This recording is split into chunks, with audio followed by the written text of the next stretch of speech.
सिर्फ 2 आलू और 30 रुपए की ब्रेड के साथ आज बनाएंगे मज़ेदार से स्नैक्स। बहुत ही ज़बरदस्त पसंद आने वाली है आज की रेसिपी और बच्चों के साथ साथ बड़ों को भी बहुत पसंद आएगी। 2 टेबलस्पून हमने ले लेना ऑयल, इसमें ज़ीरा डाल के ज़ीरे को भून लेंगे। साथ में इसमें 2 मीडियम साइज़ की प्याज लेके उसको कटिंग करके इसको भी फ्राई कर लेंगे।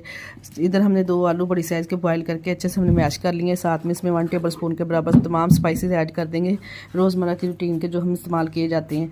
आलू को और प्याज को अच्छे से हमने भून लेना। जब अच्छे से बनाई हो जाए तो हमने इसमें सब्ज़ धनिया और सब्ज़ मिर्चें 3 से 4 क्रश की ही शामिल कर देंगे। इधर हमने ब्रेड लिए, यहाँ पे ब्रेड पे हमने लगा लेना है केचप। अगर आपके पास मायोनीज़ है तो आप वो भी लगा सकते हैं। आलू इस तरह से स्टफिंग इस पर लगाएंगे भर भर के, जितनी आप खाना पसंद करते हैं इस तरह कटिंग करेंगे। देखिए ज़बरदस्त सैंडविच तैयार है।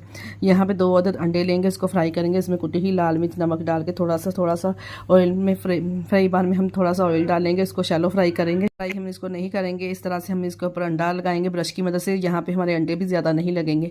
इस तरह से अगर आप सैंडविच बना के देंगे ना, यकीन जानिए 2 अंडों से पूरी फैमिली के लिए आप सैंडविच तैयार कर सकते हैं। ज़बरदस्त से मज़ेदार से क्रिस्पी क्रंची देखे सैंडविच तैयार है। फुल वीडियो वॉच करने के लिए यूट्यूब चैनल का विजिट करें। वीडियो पसंद आई वीडियो को लाइक और